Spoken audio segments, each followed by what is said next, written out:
What is going on, everybody? Hey, welcome. We are live. Welcome to Collecting Profit. I am one of your hosts, Michael. Oh, mine says Card Cam, which why the hell does it say Card Cam? That's friggin' stupid. Not sure how that happened, but I'm Card. And this is your camera. And yes, and welcome to the camera. I guess I don't know how. I guess I can't change that to who. Oh well. But hey, welcome. Got my partner in crime, my brother, right over that. Dang it, right over there. What's up, Anthony, how everybody? you doing, buddy? Can't complain, man. I'm really happy to be here. Happy to be stationary this week. Feeling a lot better than I was last week as well. So it's a lot better. Excellent. Well, I'm glad you're feeling better and everything. Who do we have here? We got Lockin. What's happening? How you doing, Big John? How are Big you, John. Matty Ice? How's it going? How's it going? So, um, had to travel at the last minute. Was trying to work on the guest. Didn't have a guest, but you know what? Hey, it is what it is. But one thing I wanted to talk about this week, as we talk about the hobby, we talk about trying to make money and stuff like that. And, one of the things that comes up a lot of times is prospecting. Yep. Who you looking at? How you looking at those people? Oh, yeah. 1 second. Yep. Bobby Knight passed away, 83 years old. But, it's one of the things that you look at now. We always say, from our standpoint, we are at a different level than when a lot of other people talk about prospecting, right? Like I think of people who spend a lot of money on cards and go all in,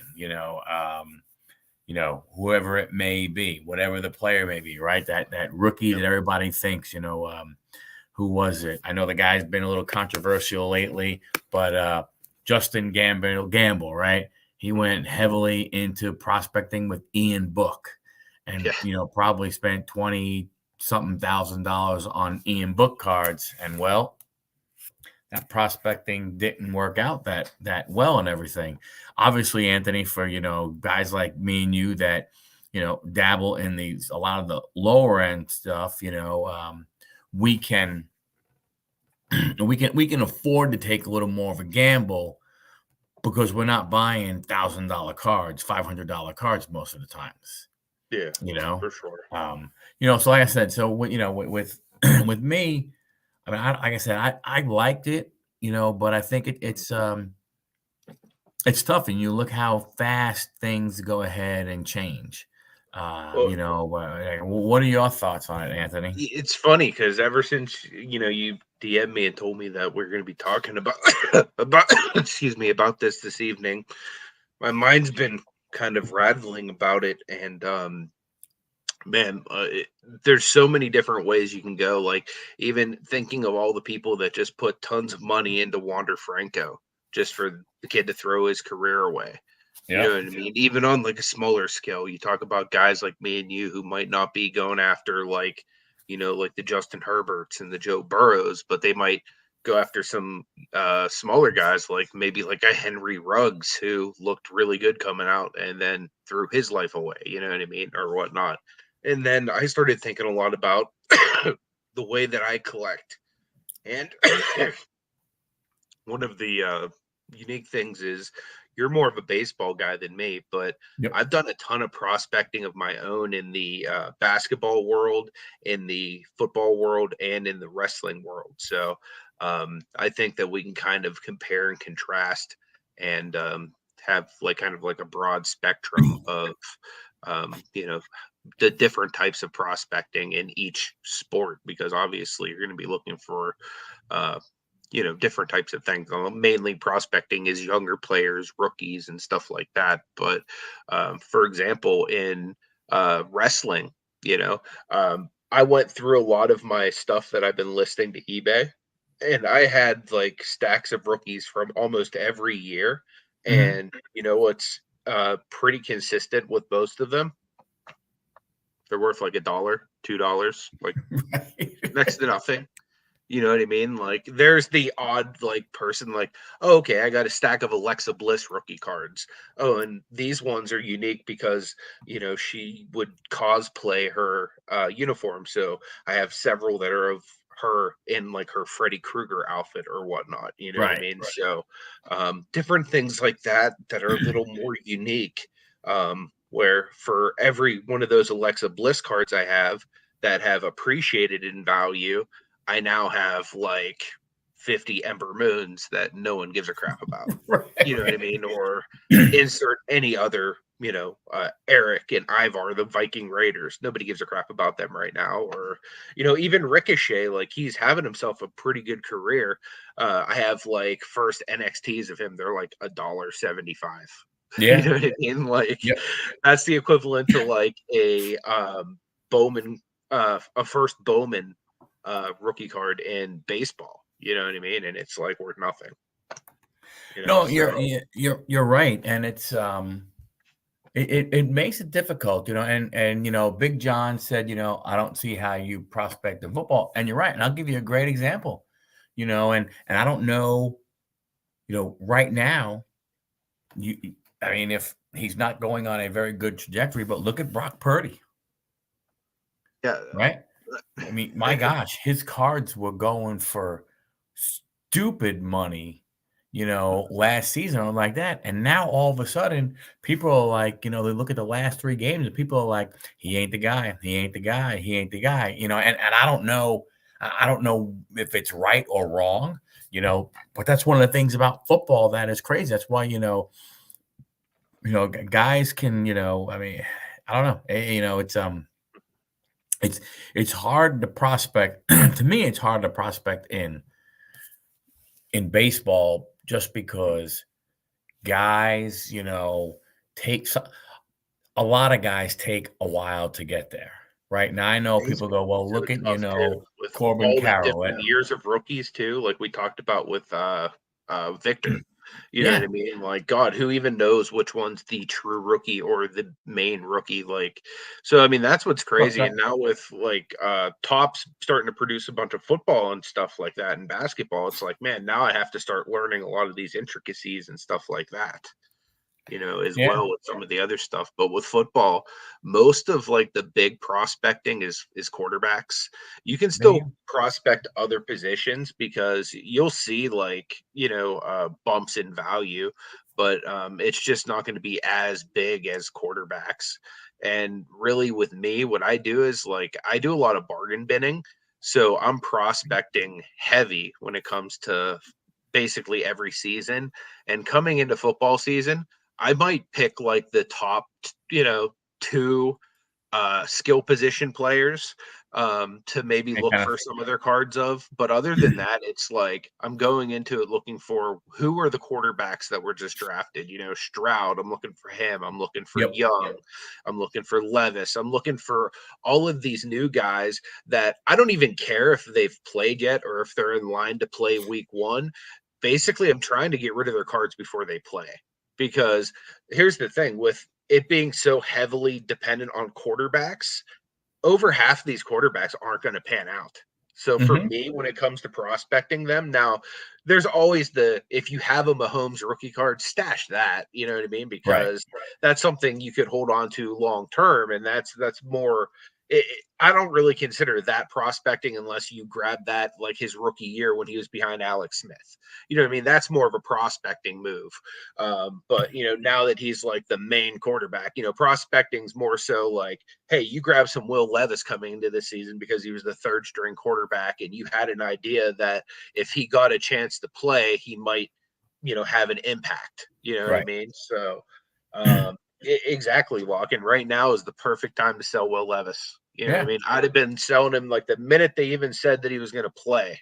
You know what I mean? It didn't matter if he came in there and was good or not. Like right now, obviously, Will Levis stuff is going to be worth more today than it would have been when I would have sold it. But I'll, by the same I, point, yeah. I mean, he could I have bet come I out and bet you sucked. Sunday night. Yeah, I bet you Sunday night Levis's cards were going up. Oh yeah, And yeah. I Levis bet you was really Monday when it was kind of made official that he was going to be, he was going to be starting again. I'm sure he's got more of a bump and everything. But I think the thing you got to realize is when you and I are prospecting, we're hoping to buy that card for 50 cents or a buck and maybe sell it for 4 or 5, right? Because the one of two, one of one, the to 5, the to 10 on some of these players, I mean, I don't know about you, but I mean, depending on who it is, more than likely, I'm not going to be able to afford that just because there's already some of the hype, Mhm. with some of the guys and everything, but I think, Lachlan had mentioned, earlier about J&J, what's happening? What's up, J&J? Hey, Lance, Chuck. buddy, how's it going? Um, Well, like Lachlan said, he can never understand the Purdy stuff. You're right, I think you're 100% correct, and that's what makes prospecting, especially in football, so hard because these guys, they have a couple good games, they don't lose, they go on a streak, they look like whatever, and their cards, phew, I mean, they go through the damn roof. I mean, it's crazy when you think of some of the prices that his cards were going for, and all he was doing, best case scenario, all he was doing was winning regular season games. yeah. You know what I mean? He Yeah. he wasn't he didn't. I mean, he got hurt, so he couldn't. You had no playoff. It's not like he had Super Bowls before him. So from that standpoint, you know. But I think it's easier, in my opinion, to prospect, let's say in basketball, prospect in football, because those guys, they make, for lack of better words, the big leagues right away. Yeah, for sure. Where the baseball guys, they don't. Yep, absolutely. And there's a lot more that goes into it as well. Whereas, like, for example, football, they practice like 90% more than they actually play. So, like, before they even get on the field, we have so much information on the player. You know what I mean? Just from, it could be people like you and me. Like, for example, we had Tim from Over the Years on. He has a podcast where they basically talk about football and stuff like that. You know what I Yep. mean? So it could be like people from like us, people on TV, you know what I mean? Like all of these different sources that kind of bring these things up. Um, as far as that goes. Um, so we have so much more information when it comes to those type of things. Like for example, basketball, like there's going to be a lot more games and stuff like that.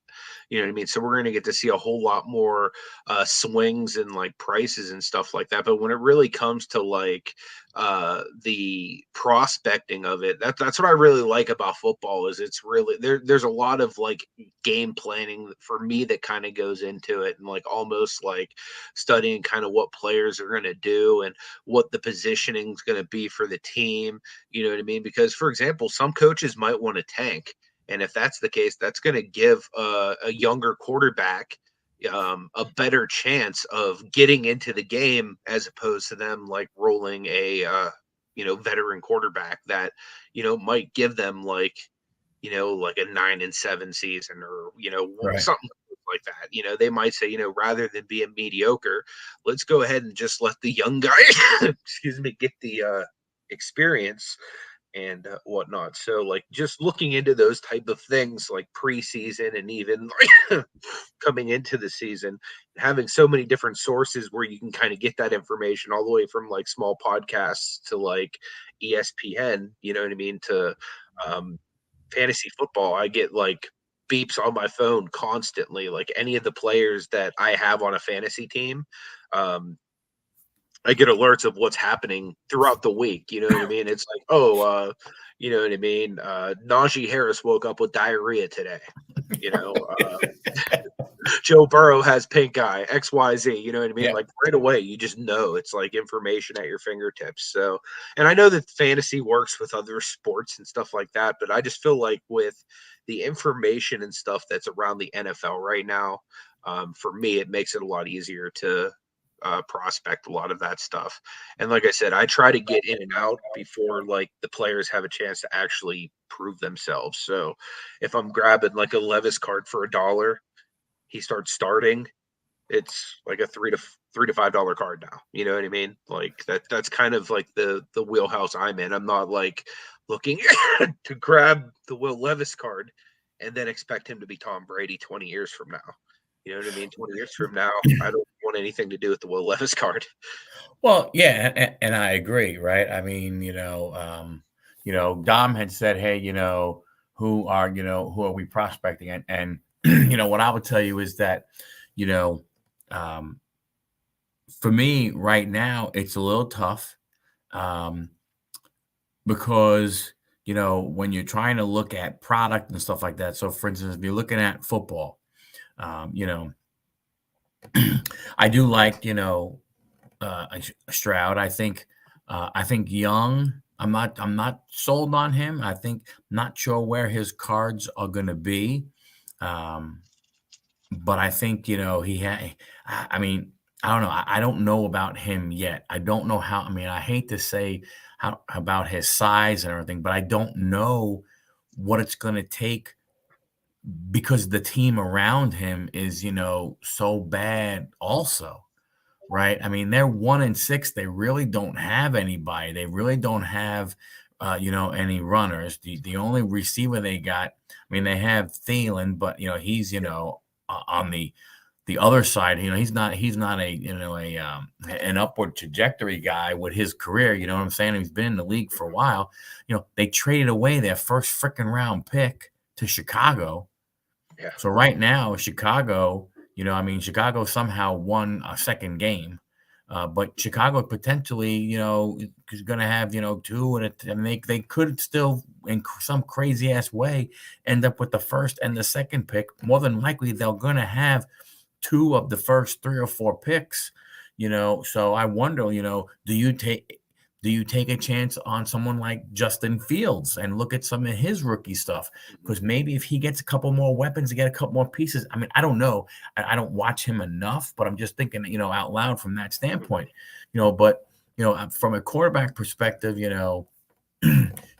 Stroud, Young, Levis. I mean, again, because I'm going to play in that, because when I go and I look for him, I'm going to look for that, that bargain bin, that the one who people didn't go through and they're still in that $1 to $3, $4 range and stuff like that.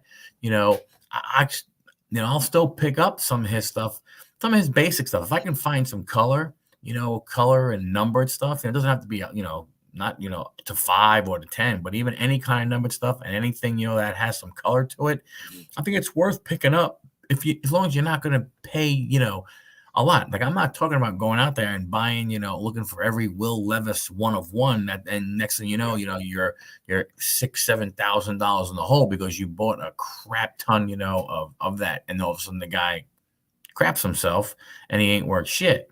You know what I'm saying, from that standpoint. But I think but I think you have that there. I think it's from that standpoint, like, I don't, to me, a guy to kind of maybe take a look at right now, because you don't know what he's going to do, don't know how good he is Aiden O'Connell with the Raiders. He's going to get the start now. They just fired the coach. They just fired the GM. Yep. Jimmy G, you don't know about Jimmy G, but but that's a guy right there. You just don't know. So if you could go out and grab some of his colored, numbered cards and stuff for cheap, why not take a shot?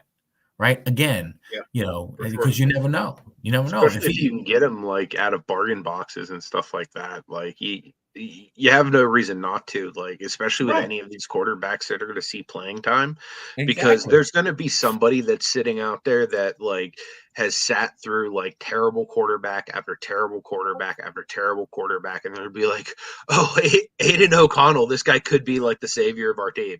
This could be our Brock Purdy or like XYZ. You know what I mean? Everybody's looking for their Brock Purdy or their XYZ on their team. So I've seen it with, I've sold Mason Rudolph cards, and it's like, almost anybody in Pittsburgh will tell you Mason Rudolph sucks. Like Hey, Mason Thomas Rudolph's Howell. family will probably tell you Mason Rudolph sucks. You know what I mean? But there's speculation. Hey, Rudolph might actually play. Kenny Pickett's injured. Mitch Trubisky is mid. You know what I mean? And hey, maybe Rudolph will be next up. So like recently, I've actually sold a PSA 10 Prism Mason Rudolph rookie card Right. because somebody out there is thinking, hey, Mason Rudolph might get some playing time this season. Yeah, yeah, and that's what I said. That's what it is from that standpoint. From football, that kind of makes football. Sometimes prospecting is looking Very at true, the back. Big John. Can What you was put that? that comment up there? Big John said, to my point, you got to have the prospects before the season to profit. And that's Exactly. really true. With football, especially training camp, like that whole time leading up to the season starting, um, like all summer, really, I'm sourcing football pretty heavy. Hmm. But then again, Pittsburgh, like Ohio, like the region I live, like football, like is very heavily collected and stuff like that. For example, like football is way more prevalent to be found with singles or anything like that in Pittsburgh than even basketball, just because we don't have a team. Right. You know what I mean? So I would say football is probably what I source the most of throughout the year just because of how much of it and because I watch it way more than I do like baseball. There's a lot of baseball and like even not a whole lot, but there is a decent amount of hockey here too because the Penguins are really popular. Um, but I would say football far and away like is kind of like been my bread and butter as far as a lot of my prospecting for resale goes. Just because like there's so many card shops that have bargain boxes, and I've just been able to go and pick up all of the hey, who are the five Hey, Sean. quarterbacks that came out this year? You know what I Yep. mean? And I'll go pick all of them up, and some of them won't pan out. I have like a crap load of Zach Wilson still in my store, but when he starting this year, a few of them sold. So, Yep. like even Zach Wilson's eventually sell. Now I have a bunch of like stuff that over the years, like Jared Stidham's or stuff like that, that have been like flash in the pans where they've been hot for a minute, and then out of nowhere, I have like 20 of their cards just sitting there that I basically couldn't like pay somebody to take from me. Right. So it's one of those things where it's volatile. So like if it could be somebody that looks like a hot commodity. You know what I mean? For example, like Jeff Wilson gets roasted over Will Greer, but back in the day, there were actually people buying Will Greer cards. Like I Oh, remember sure. the year when Oh, he came out, I think it was like 2019. It was like the Kyler Murray rookie year.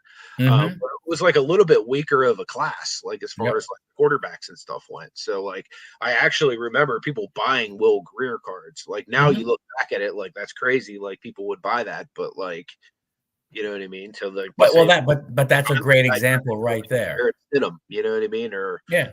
Bailey Zappi, or name quarterback who sucks, like whomever, Right. But because yeah. even the NFL's like the players they basically say it means not for long. So that Yep. basically means they're going to be in and out. But So that Will Greer was a great example of that point right there, right there, right? People, yeah, looked at him and thought same type of thing. You're prospecting. I think what you look at in certain areas, but the problem you have is you don't know what a team is going to do. But like for instance, I think one of the reasons why an Ian Book went ahead and had some dollars thrown at him was because he was behind Drew Brees, Mhm. and Drew was going to retire and everything. But who knew that, the Raiders were going to bench Derek Carr like jackasses, Mhm. because God forbid God forbid you'd go into the season with that guy over Jimmy Garoppolo, these stupid idiots, who, think about, what could Yeah, have happened, but I that's think, really working out for him. right, but that's one of those things, just like that, from that standpoint.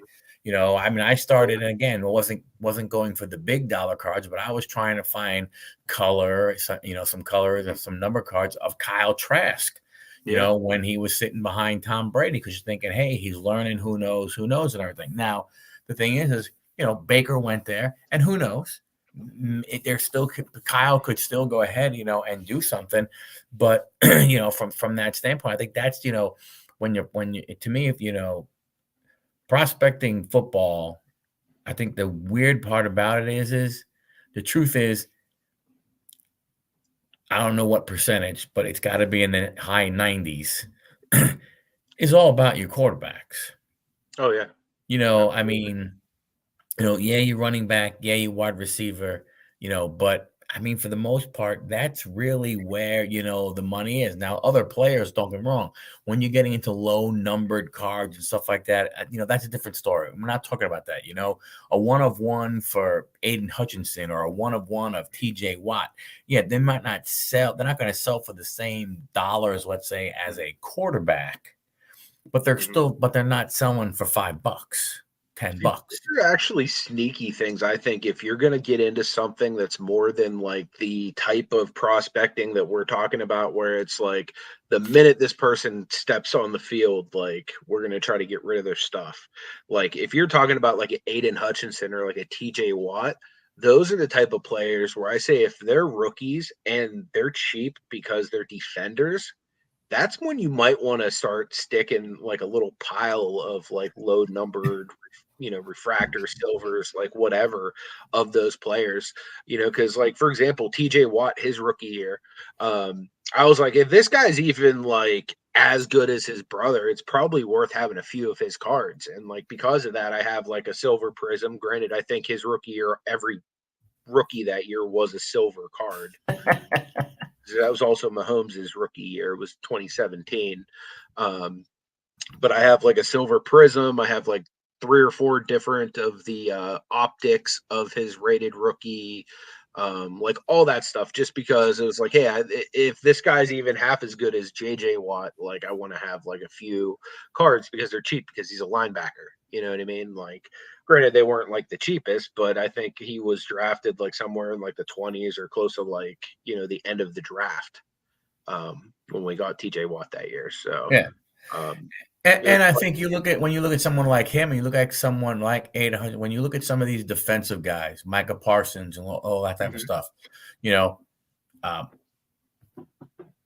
I think you could still get their cards at a lower price because they are defensive players. So you might find, that card that somebody doesn't think highly of it and get it for a decent price. And again, more than likely you're not, 10xing, 15xing your money. for sure. Maybe you're double, triple, which is not a bad thing. I mean, if you double, triple your money, Say a that's guy still comes out like pretty good. Micah Parsons or Sauce Gardner, and you think they have the potential to be like the best linebacker in the league in 10 years, or say like a Hall of Fame player. You know what I mean? If you could stack some of their stuff on the cheap while they're like a rookie, you know what I mean?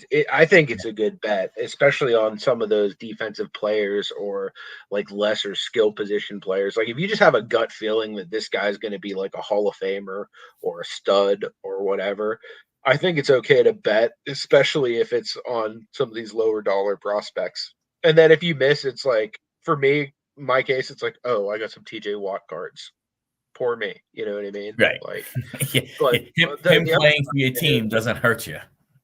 the other side of it is like guys like Isaac Okoro, who like he's shown a little bit of life right now, but the fact of the matter is like I have cards that I spent like $20 to $30 for an autograph when he was a rookie that might be worth less than $10 now. Right. Like talking like raw comps. Mm-hmm. You know what I mean? Or like cards that I actually paid to grade that like I literally have at auction right now for like $3 on eBay, starting at $3. You know what I mean? Like, so that's the other thing. Like there's some guys that we might put some money in and they could turn out like the Okoros of the world. Whereas like say Okoro would have turned into like the next Kawhi Leonard or something like that. I'd have been sitting pretty, but I mean he didn't. Well, but I mean, he didn't. But then see, and then the other part. Well, I mean, when you look at basketball, basketball is another one.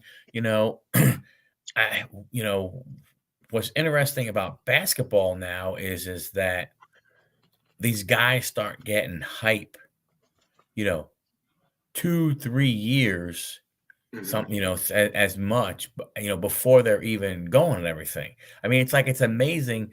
I saw the a thing come up on Yahoo basketball when I was looking at basketball stuff, that, a top guy signed, committed to Duke. And they're already saying, like, here we are right now. They're already saying, yeah, he's going to be the top guy, and he'll be the number one. He's right now. It's like if he as long as he doesn't get hurt, he's the number one pick in the draft in 2024. I mean, a guy hasn't stepped on a college campus, hasn't played a college game and everything. You know what I'm saying? So, like, there's a guy like that who he's going to get a lot of hype. So his cards are going to be worth now. Can you swoop in and get some of his? Maybe you can't. And I think that's where it is with basketball is a little different, is that guys seem to a bunch of guys come out of nowhere in basketball. Yeah. You know what I'm saying? Like a lot of people, they don't hear about some of these guys. Like you look at, I mean, Luka's a little different, with the hype of him, but look at Joker. Yeah. You look at Giannis. Hmm. I mean, not saying that Giannis was not a high draft pick, but there's this Yeah. kid out of Greece. What the who the Yeah, there was the like G 13 or 14 teams, I think, that passed on him. yeah the G So, G G the Antiku had it, I mean, like people, what I'm saying, and now you look at him right now, he's probably the best player in the world. mhm. Top three for sure. Yeah. But I mean, when you look at what he could do and everything, so basketball is a little again, but it's the same type of thing. Hmm. The reason why I think I don't want to say it's harder. I don't know, harder, easier, so on and so forth, but it's easy. You can see results quicker in basketball because you go right from, you're like, there is no minor leagues for you to go through like in baseball. For sure. Like you look at the 2023, baseball draft. Yes, there was one kid that already got called up by the Angels. But when you look at a bunch of these other guys, you just don't know. You don't know how long it's going to be. For pitchers, they're one pitch away from being not from, being out 14 to 18 months with Tommy John. Yeah. So I mean, when you look at certain things from that standpoint, and again, you have the hype of guys, but you know, it's a different type of thing. There's, I mean, I don't know, you hear the whole can't miss prospect type thing and stuff like that, right? Oh, he's a can't miss, he's a can't miss. Yeah, well, not for nothing, but there are more misses than there are more can't misses. Oh, yeah. From Absolutely. that standpoint. Uh, Mhm. and I think, well, again, when you're looking at it's hard, hockey, I mean, neither one of us are really, I mean, I like watching hockey, and that's pretty much, about it. I don't really know, I don't prospect, I don't know the minors or anything. I mean, if we had, our Canadian buddies in here, they'd be going, you guys have no idea what you're talking about, Uka Unless they Akini. pay for the pens, I couldn't even pronounce their names, probably. Right. You know, Luka Nakanise Bukalakaga from Yeah. Russia is an unbelievable prospect playing in the KHL. Type Correct. of thing and everything. But I think with basketball is the same type of thing. Like, who do you look at? And again, for, for me, when I Don said, who do you always prospect? rookies. It's rookies all day, and Yeah. it's mainly the top few that have hype. You always want to find them, but then from there, it's like what teams are popular. You know what I mean? Like San Antonio Spurs have a huge fan base, even though they finish like later in the draft and they're not getting the top players. I can still flip their prospect cards because there's people that like the Spurs. You know what Yep. I mean? Like, for example, like I'm the guy out there buying all the Isaac Okoros because he was the Cavs' new rookie. There's other people that were out there like, oh, Keldon Johnson. Oh, let's get Massive. even Lucas Amanek, or like name any number of Spurs people that are no longer even with the Spurs over the years. You know what I mean? That the same could be said for. You know what I mean? Like, so like just knowing that like little bit of knowledge too, like what are the some of the more popular teams, that they're team collectors for, you know what I mean? Yep. And the Spurs, I'm just saying hot right now because of Wemby, obviously. Yeah. Everybody wants a little piece of the Spurs, but Yeah. um there are teams that have those followings because of the championship lineage there in San Antonio as well. You know what I mean? I'll So tell you the same thing. even You in say previous years when they Boston. didn't have a Wemby or whatnot, you know what I Mhm. mean? They still had people wanting to prospect there. Yep. I mean, well, you look. I mean, Boston, LA. Yeah, There are those teams and stuff like that and everything. But basketball again. See, basketball is another one where now the one thing about all this is all great and everything like that. Hey, Orlando, how you doing? Orlando. The other thing about it also is what the other key piece is? The other key piece is their product out that you can get that's affordable to True. try and go ahead and find these guys, right? I mean, it's like when you look at football was going to be very, very interesting. Um, if things don't go, if things didn't go the way they did for Panini, at least being able to, um, you know, uh, print mosaic, right? Because Yep. you think about it, it's like so from a prospecting standpoint and wanting a rookie card, what if they can't print? What happens? I don't know. Will they be able to do Prism? I'm sure. I guess they could, but I don't know. Was immaculate, flawless? Will these upper brands again not going to affect me?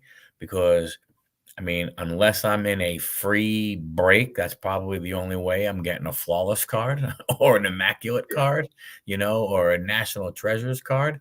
But you prospecting could change a lot if, let's say, if we only had Mosaic, for instance, and you're looking for rookie cards, then Will Levis, whether those are gonna be cards that you're gonna want to get because why? It's his only rookie card with him in his uniform, True. in his pro uniform. So that's another thing you have to look at. Like with basketball is going to be the same thing. What is the product coming out? What's the product going to look like? All this other kind of stuff, right? I mean, so Do you prospect. It's one thing to look to prospect the players, but you also have to be able to go ahead and get the cards to prospect those guys. So if you can't get the cards, doesn't matter. Oh yeah, for sure. From that standpoint. Yeah, that makes a lot of sense. Do you think that prospecting is hurt any by the value of some of these cards today, as opposed to what the perceived value might be, 5 to 10 years from now on some of them? And do you think that that's something that could, cause some people to be a little bit leery in prospecting? Or do you think most people that are into prospecting are like me and you, that are just like trying to grab a bunch of guys that we know either have potential to do something, or that there's just somebody out there that's like, oh, the Spurs drafted that guy, I'll go ahead and get him. You know what I mean? Yeah, Like, yeah. I think in the higher end market, my own personal opinion is and Locken had said it earlier. What the hell was the fascination, and why the hell did the cards go so high with Purdy? I think that's where that again. I think that's where we're in a different a situation than, let's say, in the past. I think the reason why you're seeing those cards go for more money, I honestly, and I could be 100% wrong, but I think it's the investors are the ones that are causing some of these ridiculous prices, because they are looking at saying, man, you know what? I'm going to buy this card for 1,000, and this guy's going to be unbelievable, and it's going to be worth 40,000. 20,000, 10,000, whatever the number, whatever the number is, but it's going to be worth more than 1,000. And for a card that should never even be near $1,000 card, right? And I think that's where you have more of a investor versus a flipper, right? Like to me, and you and I talked about this before. I'm a flipper. You're a flipper. I don't invest. I'm not investing in Will Levis to hold for X number of years to think that, man, when I sell that card, I'm going to go on a unbelievably, fantastic vacation. You know what I'm saying? I'm saying, wow, I'm going to get those Will Levises for $1, $2, Mm-hmm. and maybe they can get up to that $10 to $15 range, so that I can take that money and buy more of the next guy to do the same thing, over and over again. You know what I'm saying? So I think that's where, in my opinion, a lot of these high end stuff, they really, I think they're overpriced. But I think, again, I think it's the people, like, you talk about prospecting, look at, just look at the, it's not prospecting, but look at, the Drew Jones, Yeah. that card, the 1 of 1, super refractor, where they were offering, what was it, $1 million for that card, Mm-hmm. or whatever the It's stupid insane. number was, 500,000, 200,000, or even just 100,000. That card is nowhere near Yeah. worth that money for a kid who has not even stepped on a major league baseball field and seen one pitch in the batter's box. I don't care who the hell it is. Not friggin' worth it. That's the crazy thing, is even if he has the same exact caliber career his dad had, that's a major loss. Because if you look at like the equivalent of that card to like whatever his dad's best card is, it's probably nowhere even in that ballpark of value. Oh, of course, of course.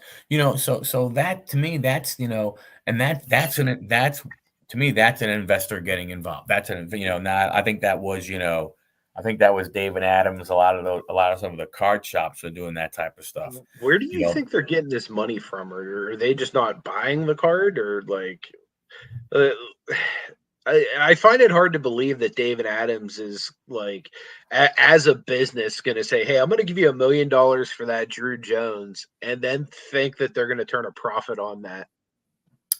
yeah. I mean, I don't know, unless they are. I think of Um, the little boy with the Mac Jones who had the black 1 of 1. He yeah. sold it for like $100,000, Yep. and it's worth like Well, shit. Forget. Hey, 10% of that now. think about the guy who bought it. Oh my god! Yeah, The hell with the kid who sold it. I mean, yeah. hey man, but the guy who friggin' bought it is going, what the did I just do, man? Yeah. From that standpoint and everything. Um, oh man, we're going into the ninth inning. Baseball, 1-0 Texas, unbelievable. But that's what I'm looking at from that standpoint. Again, that was someone who was an investor. You don't tell me. Yeah. I don't want to hear that there was a Mac Jones collector that was willing to pay that price. I mean, I just find that hard to I could believe. see if you're like stupid rich and you just don't care about money, like, oh yeah, I'll buy that. Just to like be like, oh, look what I got. You know what I mean? I have the Mac Jones card. True. But other than that, it's like there's no way you're making a profit on that. Like I don't care who the player is. Like right now, even if you're getting like that Wemby that signed my first card, to like, you know how hard it's going to be for that to hold the value of what that even is right now. Like if Yeah. he doesn't become like better than LeBron James, better than like Michael Jordan, better than Kareem, like any number of those players. Like what if he just becomes Sean Kemp? Like Yeah. Sean Kemp was great, Mm-hmm. but Sean Kemp ain't gonna cut the mustard. Like you're gonna lose a lot of money on whatever you pay for that card. Well, You know what I mean? Ball. Look at Lonzo. No, Yeah, Lamelo. Look at yeah. Lamelo, right?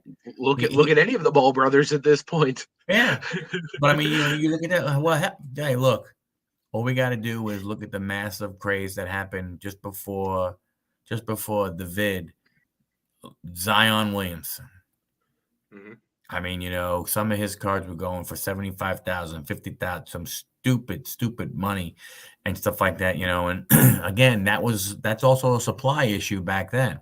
Locken made a great point, and I think this is one of the things that, is another Purdy thing is that he was the last pick in the freaking draft. He was lucky to get any kind of freaking cards. Yeah. I mean, he only got cards because he was a quarterback. That's the only reason why. Was there some sets he didn't even get cards like early on? Yeah. Yeah. So that's why you can see some of his cards going for something, because again, there's limited supply of that rookies. Now, he's had a few bad games. If all of a sudden he turns it around, who knows what happens? I don't know. I don't know if he's the guy. I don't know if he's not the guy. And to be honest with you, I mean, I don't, I don't know controversial from that standpoint. I think he might be better than Kenny Pickett. I like Kenny, but I miss Ben. Well, I mean, you went from a Hall of Famer. You went from a guy who, as a rookie, did something super special, right? And continued and had an unbelievable career, a Hall of Famer, and I don't know if Kenny has the same type of supporting cast that Ben had when Ben came in as a rookie. No, definitely not what Ben. I mean, Cowher basically had a championship team built already that we were literally one quarterback away. It's like we were close to getting there with Cordell Stewart and Tommy Maddox. You know what I mean? Like Cordell Stewart brought us to the AFC Championship game several times. And all Ben had to do was, just not lose the game. Yeah. But I mean, man, it's been tough, like in this post Ben era, man, because like even Kenny hurting his ribs, like God bless him, like I hope he gets better. But like even that, I'm thinking, man, Big Ben would have just been like, shoot me up with something and put me back in there. You know what I mean? Like it's just like there's just a difference. You know what I mean? Like we could be like late in the game. It's like Ben could be getting crushed the whole game. I know he's going to come back and win.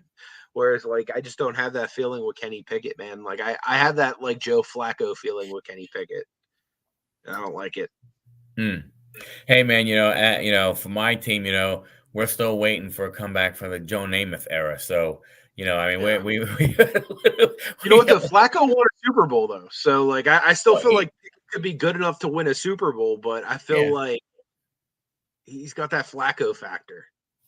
Well, yeah, I don't. He's he's not as flashy. Ben was just different. Ben. I mean, I don't know where he started, but he ended up at Marshall. From that he went to Miami of Ohio. Oh, Miami of Ohio. Yeah. From that standpoint, I think I don't know. I mean, Kenny, again, I don't watch enough of it, but I've seen him and he again, to your point, I think he's one of he doesn't look like he should have been a first round pick, even though he was. Honestly, he probably was, because he was like the way the Steelers facility is, Pitt's facility is only separated by like a door. They use the exact same facilities. They're on like one side of the building and the Steelers are on the other side. So if they didn't have direct access to him, and if he wasn't a local boy, I'm guessing they probably reached on him, because like I think the next quarterback went in like the late 2, like early 3rd. Like it was like Ritter and then Willis, I believe. Well, it looks like Jacob deGrom and Max Scherzer, 2 former Mets, are gonna and Janikowski are gonna be have World Series rings as the Texas Rangers go up 3-0. But I don't know. It's tough again. That's another one from a standpoint of again, but look at it from a take him out of the take him out of the football world, but now and you take Kenny Pinkett and you put him into the sports card collecting world, and again, just because he was a quarterback, just because he was drafted in the first round, Mhm. you Yep. know what I'm saying? I Correct. mean, And you look at the value of his cards and not doing anything, not really, not again, it's not like he went ahead and in his first year, led them to 10-6 or whatever whatever would they play 70 or 11-6 or whatever it may be, right? He didn't do anything like that, from that standpoint. I mean, he didn't even come out as the starter yeah. at a training camp. But then all of a sudden his cards, autograph Kenny Pinkett RPAs, they're going for in the thousand stuff. And it's like, Yep. why? It, Again, it, I think there's he's going to be a he's lot not of people that horrible. look at that class and they're like, why did I even buy cards that year? You know what I mean? Yeah. Like there's going to be a lot of classes like that, like you think back into like some of the 90s junk wax where it's like, even if you pull the best card that you can possibly get, it's like a $2 card.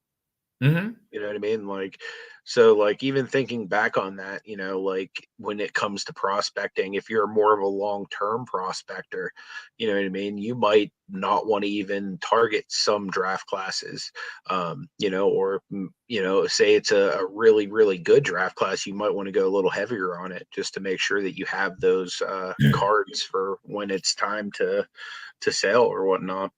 Yeah. What would you say, Michael, is your opinion, like just on from what you've seen of people that prospect? Do you think most people are in that I'm going to grab a whole bunch of Julio Rodriguez cards because I feel like he's going to be the next Ken Griffey or like whomever that player is that is going to hold value for that generation? Or do you think most people prospect in the sense where, because I ask you this because I know you're more into baseball, Right. they're going to grab, the next guy that's coming up for the Red Sox because they know that there's going to be a lot of Red Sox fans and they're just going to try to continue to just turn and burn those players. Do you think there's more of a long-term approach to this or a short-term approach to this on the baseball side? So actually, I think there's both. But Mhm. I think what it is I think though, um, I think where people look at it from a standpoint of is that uh you have those guys that make that impression, like a Julio Rodriguez, who people are like, oh my gosh, this guy can become, Hall of Fame, or blah blah blah, all this, all that, that's this, that, and everything, right? Um, and I think you're going to get a lot of people that see what he did and are going to over the course of a year and say, you know what, I want to buy up a lot of his stuff, want to buy up a lot of his stuff.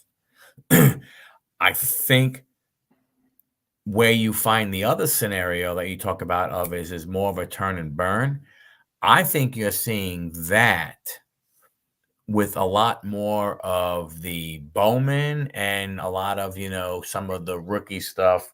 If a guy does, rookie of the year or Mhm. has a really good rookie year, I think you start to see that because, baseball, you know, when you look at it, when you look at top guys, per Mhm. se, you know, for instance, um, Ken Griffey Jr. was the first overall number one draft pick in baseball to ever make the Hall of Fame. Yeah, that is a crazy stat to You, even think of. yeah, you know what I'm saying. And I think Chipper Jones, I think, was like the second one. So so these guys that are high draft picks and this, that, and the other thing, it's stuff. That's why, like I always say, look, if you love Bowman like, to me, I like Bowman from a baseball perspective. But I'm going to tell you right now, when I look at Bowman cards, I will keep my New York Mets. After that, every other mojo numbered, colored, unless it's a guy, like I'll keep that, I'm a Riley Green guy. So, uh, you know, I'll keep Riley Green. But after that, all these other guys, I'll try and get rid of him, because when you like pull a Bowman, you know, and take Drew Jones as an example, right? You know, you could still find some of the Bowman megas. If you can go ahead and pull, at the 25, at the 50 or something like that of Drew Jones, if there's value there, you'd be silly not to sell it, because if you don't know how long it's going to take before the value really could be there. Like, he's going to have to really do Yeah. something special and come through. Like Jackson Holiday is another one, right? Jackson Holiday, there's a kid, but he's moving up through the ranks. He's doing very, very well. So that's a guy that makes sense to try and, grab. But again, you're not going to be able to grab a lot of his stuff very cheap. His cards are gonna, and again, I'm not talking about, the Topps, you know, flagship, rookie card. You're going to be able to get that card on the cheap. But when you talk about, the autographs, the numbers, the gold, the red, the this, the that, the other thing, all of a sudden those cards now, the value starts to go up, more and more. Yeah. From that standpoint. So I think in baseball, to me, is a difference of, it's that one where you have guys like Julio, that people are going to look at and go, you know what, man, I got to hold on to this guy. He has the potential to be. But what people don't realize is that how hard it is. People forget a lot of different things. Now, I'm more, when it comes to baseball, so prospecting and all this other kind of stuff, it's again, to me, it's not very easy, because for every, for every, guy, for every can't miss guy, that actually makes it, there's more that don't. I mean, and the funny thing is they make it to the big leagues. They become a big leaguer. So it's not like, Mhm. they've made it. They have done something that is incredible. They have done something that there are millions and millions, as the Rock fans would say, Oh, yeah. of people who would love to be in their shoes and be thought of as, you suck as a major leaguer. Like, I would love to suck as a major league baseball player. Oh, yeah. That would Who that wouldn't? Who wouldn't? right. You know what I'm saying, right? You know what I'm saying? Like I would be okay with sucking as a major leaguer, because I would be one of a select, such a Mhm. small number as a whole that play the sport and everything. You're So still one of the best in the entire world if you you're suck as a major leaguer. right. You know what I'm saying? So from that standpoint, so there are more guys who are supposed to be, so there are more can't miss misses than there are can't miss that actually make it to the upper echelon of the upper echelon. So when you look at certain things, and the game has changed so much, that it's going to be interesting to see how players are looked at. I think, honestly, long-term baseball is going to be harder to prospect because of the way the game has changed. And what I mean by that is that for so many years, from an offensive perspective, there was two numbers that were so important for a career. It was 3,000 hits, and it was 500 home runs. Like, if you hit one of those numbers, oh my gosh. If you hit both of those numbers, holy crap. And there's not a lot of guys who hit both. There's very, very, very few that hit both of those numbers, right? But if you hit one or two of those numbers, you were, wow. In today's day and age, it's going to be extremely hard. I mean, you think about it, but what you think about from a standpoint of is that for you to reach that number of 3,000 hits, you have to average 200 hits a year for Mhm. 15 freaking years. Yeah, that's You got to like get very, there, very hard. and then you got to maintain excellence for 15 flipping years. Yeah, yeah. I mean, That's basically, all. you have to be disciplined like LeBron is on basketball as a baseball player to be able to maintain that. You know what I mean? Like Yes. that would be one of the, because like really like baseball is one of those things where, like, you can show up and like bat 50% and you're like crushing it, you know what I mean? Like whereas like a lot of other sports, like you really can't. Yep. um but yeah, I mean, even at that rate, it's still very, very hard to do that, you know what I mean? Like It's even like, it's extremely hard. And a yeah. lot of people don't realize that's why I think it's going to be interesting to how today's generation of players are going to be looked at against the Hall of Fame greats of the game. When you look at, and I don't know who it was. I don't know if it might have been Randy Johnson, but I'd have to look at that. But Randy Johnson probably was the last 300 game winner that most of us that are watching this and somewhere within the year 2023 to probably the year 2030, over the next 7 years or so, probably more than likely the last guy that will be have get 300 wins. Because it's just the way the game has changed. It doesn't make a difference anymore. Guys, like, and it was funny. Like last night, I made a comment in one of the group baseball chats that I'm in.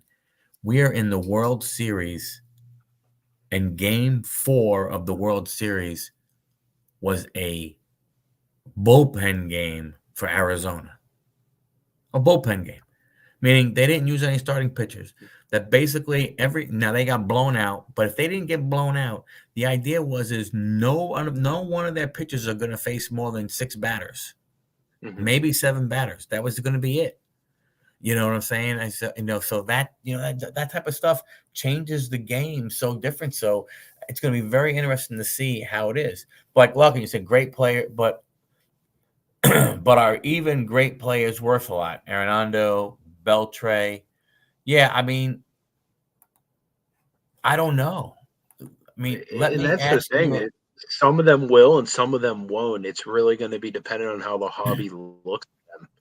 You know, I mean, It years is. later, and then it could also be dependent on print runs too. Like Yep. because look at Shaq. Like I would say, like for a big man, the hobby respects Shaq, but he's also in one of the most overprudent eras of cards. Yep. So his cards compared to like, somebody that would be in a less populated era are going to be way less expensive. Yeah. And the problem you have is this, Locking. Nothing against Arenanda and nothing against Beltre. I don't look when I think of those guys. I don't think of great players. Maybe I look at different players at again, because the game has changed so much with with the metrics and the analytics and all this other kind of shit. And this guy goes ahead and he saves 3 runs a game, or his wins above the replacement of anybody else who plays. His numbers are like that. I don't really. I'm not that guy, man. To me, it still boils down to you know, are you hitting for a high average? Well, average don't matter anymore now. Now it's about getting on base, all this other kind of crap. I look at it completely different. I'm a very I'm not the right person because I don't know when I don't know, how great Adrian Beltre really is. He played a long time. He got a lot of hits. He got a lot of home runs and everything. He was really, really good defensively. But I don't know if I don't know if he's great. Like, I mean, I don't know, is he, to me, to great players, are you a top 5 third baseman of all time? If that's the position you play. Like if you're a center fielder, are you a top 5, top, 8, center field, top 10 center fielder, of all time? I don't know. Yeah. It's a good metric to kind of judge those guys by, because in a lot of sports, like I said, I'm a little less knowledgeable in the baseball realm, but like in basketball, for example, like if you're not in like the top 25 to 50 best players like of all time, your cards are going to be a lot cheaper. Like I have, for example, for sale on eBay for like $25, a CSG9 Tim Duncan Topps rookie card that I haven't even been able to get $25 for on eBay. That's Like crazy. now, will somebody pay me that $25? Probably eventually, Yeah. but it's been listed on eBay since I don't know, like a year ago, like maybe a little bit less. But like the point is, Tim Duncan is in that ballpark of being top 5 at that position, maybe even top 10 all time in NBA. I don't know, like depending on where you put Duncan. Power forward, he's got to be But, top 3. but the fact that like I'm struggling to get $25 for his rookie card, you know what I mean? Yep. Like Yeah. it's all relative. Whereas like, say like a new, rookie, like say like LaMelo Ball cards just a couple years ago, or Zion rookie cards a couple years ago were like tremendously more than even that. Yep. So it's really Well, I look, feel I like mean,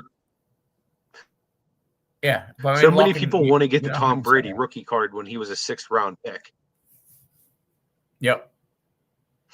Yeah, Go I ahead. mean, that would Sorry have about been that. a hell of a, prospecting, from that standpoint. Big John looking for low number O'Neal Cruz. Yeah. I mean, I think, Like O'Neal. those are the types of things you can get right now. And I think that's where, I think you got to watch all these rookies that came out this year. Ellie De La Cruz, O'Neal Cruz. Well, this is not O'Neal Cruz's rookie. I don't think his card had a rookie logo on it, but I'm not 100% sure. But you look at these guys and, you got to watch and see what they do. Because if in year 2, good rookies, you start to see them go down a little bit, it's not a bad idea to go ahead and, start picking up, some of those guys. Mm-hmm. Both Cruzes, like I said, O'Neal Cruz, Ellie De La Cruz, another good one to go ahead, and pick up.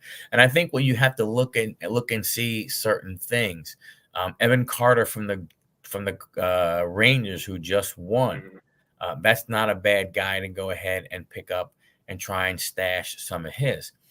Again, I think, when you're looking at it from a standpoint of it, is you might still be able to get some of these other guys, some of their more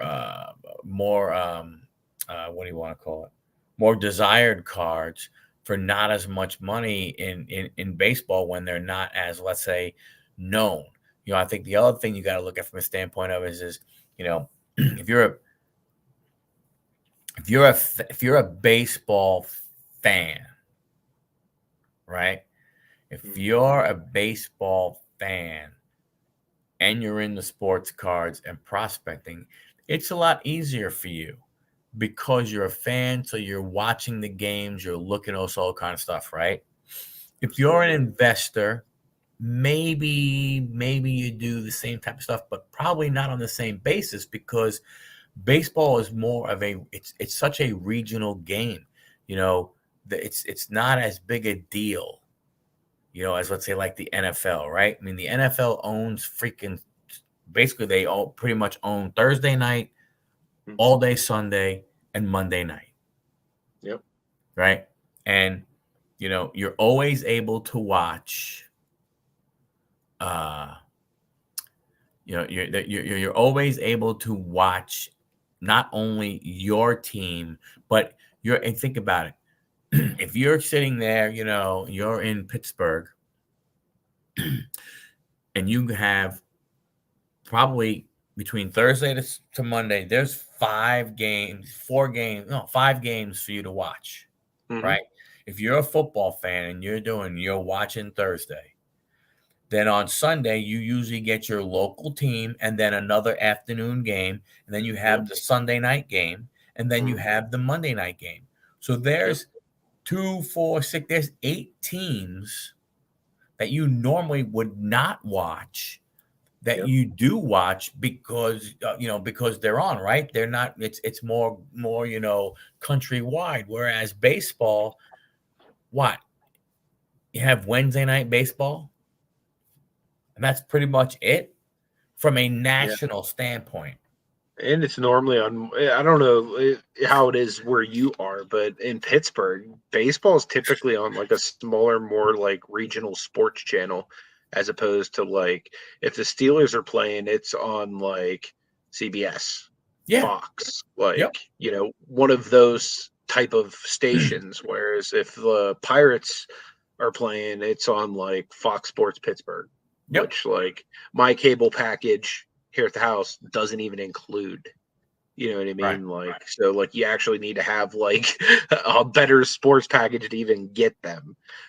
If you just have a basic one in Pittsburgh, No, which is yeah, you're not wrong, Lachlan. You're right. They only have 17 games, which is true. But like I was saying, though, from a standpoint of is that you get to as a fan, you get to see more without having to spend a lot of money. Okay, let's say you don't want to go ahead and watch Amazon Prime. Okay, you still get 4 games a week, or you still get 4 games a week off of where you could literally, it really doesn't cost. Doesn't it doesn't you're not having to spend a crap ton of money. If you're a baseball fan and you want to watch a lot of baseball, you're forking over whatever it is, $125, $100, $150, for the MLB network to be able to watch, Texas play Seattle or San Diego play Oakland, right? You have to pay, extra for all that. Where in football, yes, you can get, the ticket if you want to be able to watch every game, but you could sit in your couch at home and watch friggin' football from basically 1 o'clock Sunday until 11 o'clock, 12 o'clock Sunday and not have to leave your house. I think that's also a big advantage for football. I don't know. I don't know if they play. I think. Well, I'll tell you. I don't know. But I think one thing that would hurt them would be that many games, more injuries, more stars not being able to play, and nobody wants to watch. Nobody wants to watch backup quarterbacks handing off to backup running backs, throwing to backup wide receivers. I didn't. Dom, Anthony went to Hawaii, not me. I went to cloudy, cold Montreal. Hawaii was awesome though, Dom. I'll have some videos coming out on the channel in the next I coming have to get a weeks. drink of water. But yeah, it was wonderful. My favorite part is I got to go see sunken ships in a submarine, which was super cool. So I'll have a separate video just on that part. But cruise ship was awesome. The only thing that's not awesome is I got a bit of a cold on the way back. So been kind of fighting with my cough here for like the better part of 2 weeks.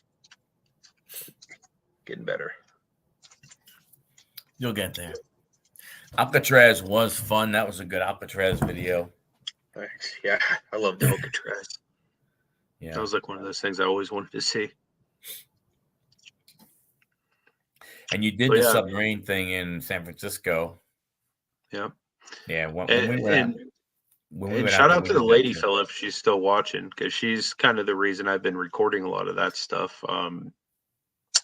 Because with all the places I normally would go just to travel for cards and stuff, I would go do this stuff anyway, but I never thought to share it. So yeah, if you guys are enjoying it, I'm glad. Shout out to the lady fella for giving me the motivation. Yeah. But I don't know. I like I said, when you look at it, I don't know. I'm just, I'm trying to think in reality, is there when you look at prospecting, How much is skill? How much is luck? I mean, that's tough, especially in sports, because say it's skill and you're picking like great players just based off of a skill set. Like I look at John Morant. Like I bought some John Morant autos thinking, man, I'm gonna like really cash out like 5, 10 years from now, and this guy's like, one of the best players in the league. And then all the stuff with guns and all that stuff. And it was like, you know what? As soon as these cards are worth what I paid for them, I'm just gonna get rid of them. You know what I mean? Because is you can't fix like stupid, you know what I mean? Like, and if these guys want to do things that are stupid, like doesn't matter how good they are, they can still derail their career, or even if they don't derail their career, they can do something to where it drastically affects the price of their cards. You know what I mean? Because people don't want them because maybe they've been canceled or X, Y, and Z. You know what I mean? So it's like it's really difficult. But yeah, just like John says, it really is all hype. There's And a lot of really, hype, man. the one thing that I regret the most in the boom is it's like, okay, well, you know what? I'm not going to sell all of these Zion cards. I'm going to keep a couple of like the better ones. And that could be applicable to like basically almost any player that was hot at that time, because it's like, man, when the players are hot, that's when you sell them. You know what I mean? Because even if, like, say you want to get another nice Zion later, imagine if you would just be buying in 2023 instead of 2020. How much money would you save on that Zion card? You know what I mean? Like, and I guess that's relative. Like, anybody could look back and be like, oh, well, I guess Achilles Smith didn't turn out to be a good quarterback. But in 1999, plenty of people were going to buying his cards, especially Cincinnati Bengal fans. You know what I mean? Yeah, and I think I think to your point, that's just it. What the look, it's FOMO, right? It's Mm-hmm. what makes people hold on is FOMO, man. It's like a set of golden handcuffs, man. You know what I'm saying? Like you're like, you don't want to break them because they're made out of gold and you think they'll be worth more. And I think that's what problem is. I think part of it is, you know, I have this Zion card, and right now it's worth $500. Mm-hmm. But my oh my oh my man, a few weeks ago that card was worth 400, 300. Mm-hmm. I can only imagine what that card's going to be worth in 10 years. So you don't go ahead and sell it. Mm-hmm. You hold on to it, and then all of a sudden, an injury here, an injury there, and so on and so forth. you know, And that's the tough thing, man, because yeah, like Zion, like his hype was real. You know what I mean?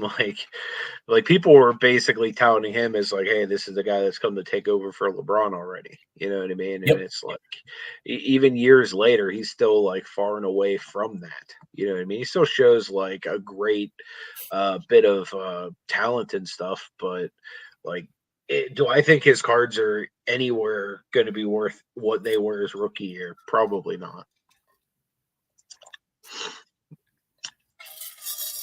no, I mean you're probably right from that standpoint. Um, but But again, there's a guy right there from a prospecting standpoint that, hey, if you can get an auto, if you can get some color, if you can get some numbered stuff, and it's not expensive where you could afford it and say, hey, I can afford to buy this and hold on to it. It shouldn't go down anymore. I mean, obviously, if the yeah, guy, I don't know, he goes up for a dunk and shatters his leg and he's done playing basketball, yes, different story. But you think, even if he, battles through a couple more injuries, a guy like that, all he needs is, a a good year, hmm with no injuries for his cards to start to go up. yeah, He doesn't have to have a great year because it's like, hey, wow, he can go ahead and he has shown that he could stay healthy. Bam, my goodness gracious. And people will get back on that. Now the hype train won't be as long, but there will be a bunch of people who will jump on him, because they look at it from that standpoint. hmm you know, that's why to me, I mean, don't get me wrong. I don't. I I try and do it as much as I can. But I've held on to. I have probably 3 or 4 or 5 cards. That I should have sold. A while ago that I could have gone ahead. And got 6, 7, 800 bucks for that are now, $400, Yeah. $350. And now it's like, okay, hmm, what do I do? Now, Yeah. mine's a little different. And I'm telling you why mine's a little different. Because I pull those cards myself out of boxes, Hmm. right? So Yeah. I paid $30 for a blaster and pulled a card that at one point was worth $700, $800, right? Now it's Yeah. worth 350. The truth of the matter is, if I just look at me personally, forgetting the whole thing, even selling it at 300, I'm still doing very, very well For sure. based off of what I paid for, right? If there was Yeah. if there was 30 cards in that box and I bought it for $30, okay, it really was a dollar card. It's Yeah. stupid to say that, it was a dollar card, but now, it's a $300 card. Well, fuck, that's Yeah. still a pretty darn good ROI, you Absolutely. know. From And that you probably standpoint. have a lot more sentimental value towards your prospecting too, being that you're actually pulling the card too. Whereas like most of mine, it's like cards I got out of a bargain box, so I have no attachment. It's just some guy valued it less than I do. So yeah, that Right. makes a lot of sense. Mhm. Yeah. Yeah, and I think, in my opinion, one of the big draws to prospecting is probably everybody wants to be the guy that had a shoebox full of Mahomes rookie cards, like his rookie Right. year, that were like worth a whole lot less than even what they were like when he became the starter. Mhm. Or everyone wants to be the guy that had a stash of like Tom Brady rookie cards from 2000 just because they had some boxes ripped. And, who the hell's this Tom Brady guy? You know what I Yep. mean? Um, but you can't necessarily be that guy, but you can be the guy that, hey, I pulled this Victor Wembanyama or XYZ, whoever that next great player is, by grabbing cards now and kind of speculating on who you think they might be. You theoretically could be the guy that stashes the next Patrick Mahomes whenever he's a backup rookie quarterback. You know what I Yeah. mean? Finds that Tom Brady, Brock Purdy type player before he breaks out. Um, so that I think really that's the big draw to the prospecting game is everybody wants to find that next diamond in the rough. Yep. And I look, so we brought his name up, at the beginning of the show, Will Levis. Hmm. So when I went to the National this year and I got a Nationals pack Hmm. and opened it up, and there was an orange Will Levis, and I don't know what number it went to, but it was a numbered card and everything. We came home from National. I took pictures of it and everything, and I sold that card for, I think, like 25, 27 bucks, somewhere in that Yeah. range and everything, you know. Now, and I was like, well, that was good. I won the pack. Yeah. I won the national pack or the silver pack, whatever the hell it was, right? So I won it in a contest. So I had $0 into it. So selling it, it was like, I don't care. I mean, heck, if I get 20 bucks, I get 20 bucks. I mean, but then when I look at pricing, I was like, oh wow, this is a $25 to $27 card. Man, I'm gonna throw it up there and try and sell it. And it sold rather quickly, you know. And it would be easy now to go, damn it. Just 3 months later, if I would have held on to that card and listed it Monday after yesterday, no, I mean 2 days ago, gosh, who knows what that card would have been? But that's like, yeah, oh, yeah, I'm glad I didn't have it, right? Because if I Yeah. had it, I might have been going, well, he's starting again on Thursday. he has another good game on Thursday, that card can go even higher. Oh, hell, I'm not going to sell it. Right? Because that's what happens. Because it's like, hey, one more game. And if he does one more game and he does well, it goes up. Then if he has one more game after that, it goes up. Then if he has one more game after that, it goes up.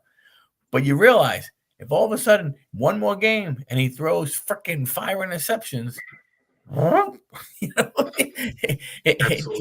it drops down everything. So to me, when it comes to these guys that have the hype and you can buy and you can sell and everything, I've always said, to me, if it's not really, and again, I'm talking about cards that are, 25, $30, that type of thing. I'm not talking about, when you pull a $600 card, a $500 card, I can see you, being apprehensive. I mean, I'm apprehensive of putting something like that on eBay, to be honest with you, because, you don't want to get screwed also. That's the other piece of when, from that standpoint. But to me, you get a lot of these guys, and if their cards are 10, 15, $20 cards and stuff, if they're not a PC of yours, sell them if you can and everything. Honestly, even if they are a PC of yours. What the hell are you doing up so late? You're the guy who told me that you can't stay up past it's 11:25, Paulie. Did you move to the West Coast? What's up, brother? Were you like the Fresh Prince? Did you move to Bel Air? Did you leave Philly and move to Bel Air? Yeah, I was gonna say, even if they are a PC guy, like for example, like are they gonna be a PC guy 3 years from now, 5 years from now? You know what I mean? Like the guy I'll look back to 2021, I PC'd the heck out of Chase Claypool. Now it's like, please take every Chase Claypool out of my eBay store immediately, at a discount. And I'd be more than happy to send them your way. But, are some of these players that you're prospecting on just because they match your PC, like Claypool matched the Steelers? Is it going to be somebody that I'm going to really care about a couple years from now? You know what I mean? Like, even though he played for the Steelers, I could care less about Claypool. So that's something else to think about too. Like these players that don't pan out, even if they're on your team. Or how about maybe they're on your team, they do pan out, but then they leave your team badly. Well, yes, I think that's the tough one also. I think there are two types of, there are two types of PC things. You're right. I'm a little different now than I was back then. My player PC, Fred Lynn, he was my favorite baseball player. Didn't make. I'm trying to collect all his cards. Doesn't make a difference whether it was a Detroit Tigers uniform, a Padres uniform, an Orioles uniform, an Angels uniform, or it doesn't make a difference, right? But like for instance, like right now with the New York Mets and everything, I'll do, Pete Alonso. I'll use him as an example because people are unsure whether he's going to stay or not. If he doesn't stay a New York Met, you're right. I don't necessarily think that I will go out looking for his cards. Right, you know what I'm saying from that standpoint. And they might even lose their luster too, like the ones that you still have. You know what I mean? Like once he's no longer a Met. Well, if he goes on to be like a great player and still like, for example, like I think of like a Barry Bonds. He left the Pirates and went on to still be a great player. I still look at my Barry Bonds cards and I'm like, wow, these are great.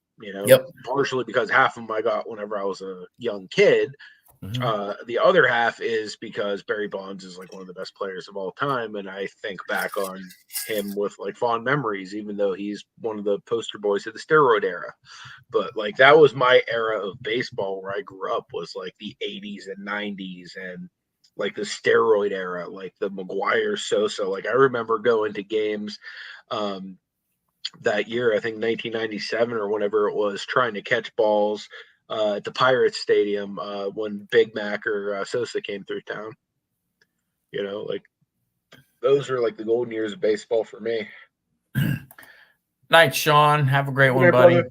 Thank you, sir. Have a good one. You're right, Locke, and that's why I think it's pretty cool when you do see some of these guys, some of these younger guys signing these long-term deals with some of these teams. What Julio did, what Tampa Bay has been able to do with some of their guys.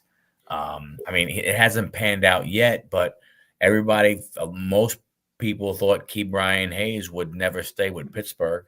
Yeah, And he I inked was that. shocked by that too. Yeah, and he inked that deal there. So hopefully we'll see some of these younger guys that come up with these teams sign these longer term deals and and stay. Because I think the truth of the matter is this: when you look at baseball from that standpoint, there there's no cap, but there's a cap, right?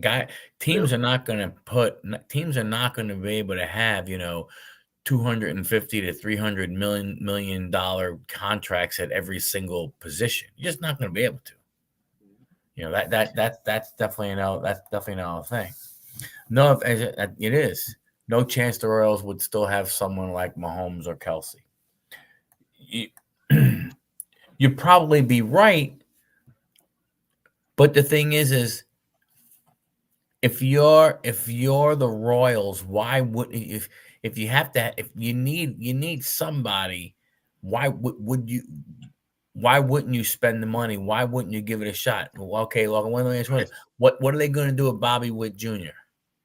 I think a lot of it has to do with fit of the superstar's personality and them actually wanting to be in town.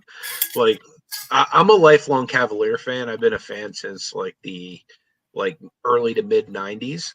And one thing that I've always noticed is superstars don't want to go to Cleveland. The one time that we were an attractive option for any superstar to come and play is when we had LeBron James. At that point, then anybody that like LeBron would tap on the shoulder and be like, "Hey, we want to get you." He'd find a way to get a trade done, or they'd be able to get some free agency capital or whatever to bring in shooting help or whatever type of help LeBron needed. But in years we don't have LeBron, like they'll throw the bag at a guy like Kevin Love. With God love Kevin Love. Like if it wasn't for him, we might not have gotten that 2016 championship. But at the same point, post 2016 or 2017, once the exodus started happening with then Kyrie and then LeBron, they gave Kevin Love the bag because they wanted to have a superstar player still, like a all-star caliber player still on the roster in Cleveland, because they knew how hard it was going to be, barring them drafting well and then developing their talent to have people want to come and actually play in Cleveland. It's to the point where one of our best players right now, Donovan Mitchell, has already been in the news talking about how he'd like to go and play for the New York Knicks. Yep. You know what Do you know who Like, plays for the New York Knicks? Who? Dylan Windler. Touche. So Windler's behind it all, isn't he?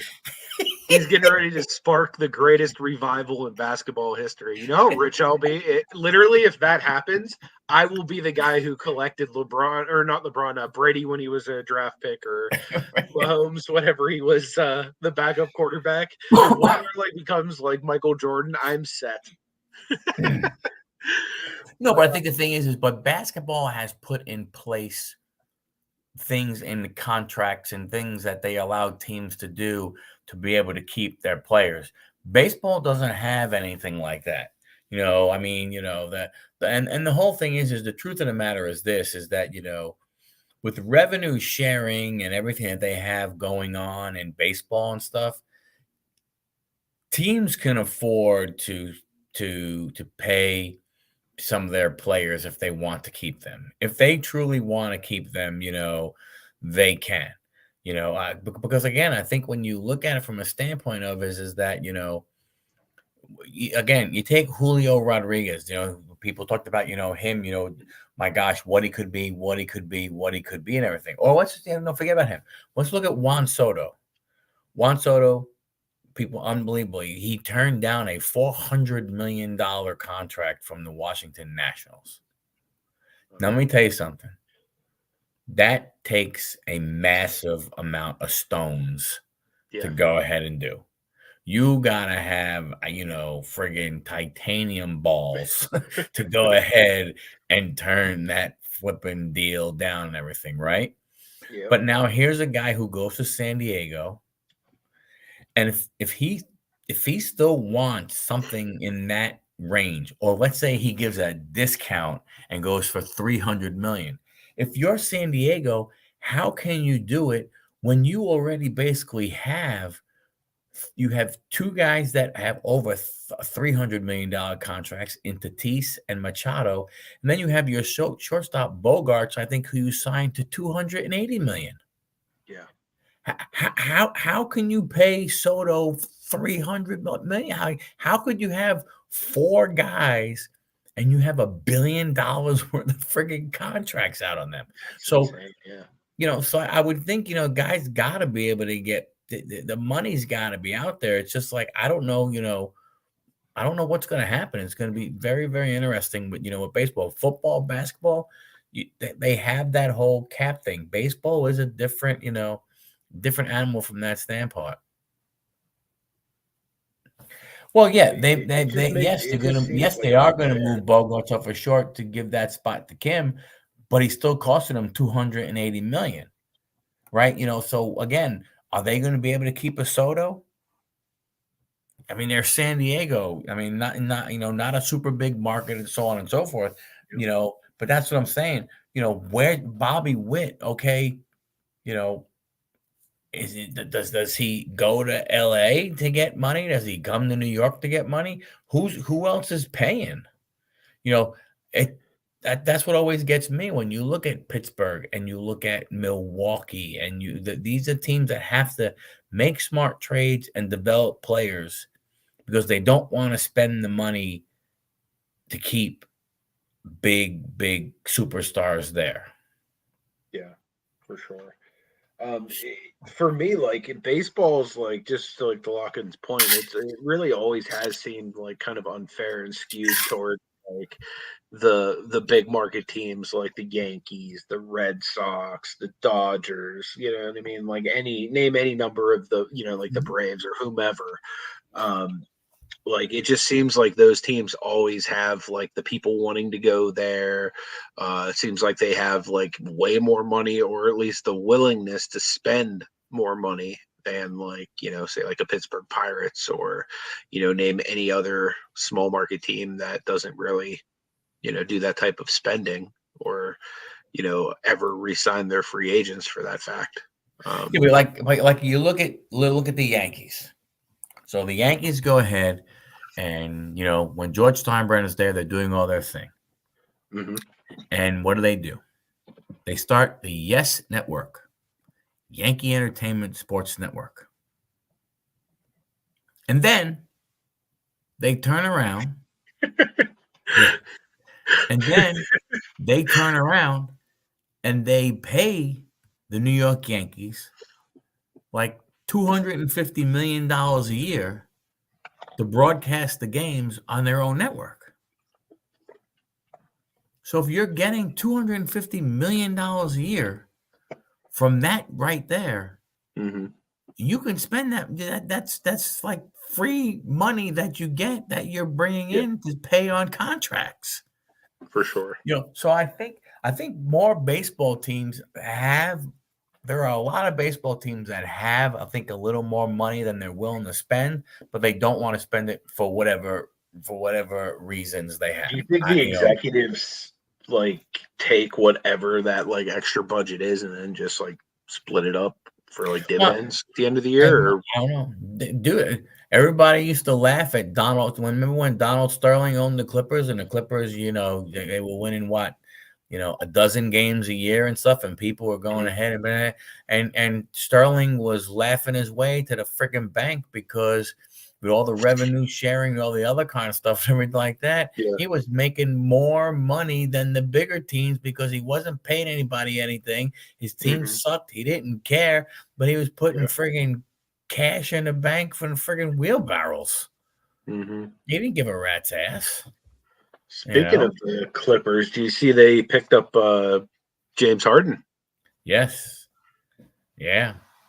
I I'll I tell you what, that could have been a very formidable once upon a team. Like if they were all in their prime between Harden, Westbrook, Paul, and Kawhi. Like yeah. that's some Yeah. superstars they got there now. Well, don't forget Westbrook, Harden were with KD in Oklahoma City, True, along with Serge Ibaka. true. Imagine what that team would now. They wouldn't have some of the players they have now. They wouldn't have Chet. They probably wouldn't have Lou Dort. They probably wouldn't have SGA. But when you look at the else thing, you know what I'm saying? I mean, from that standpoint, you're right. You're right, Dom, and he was.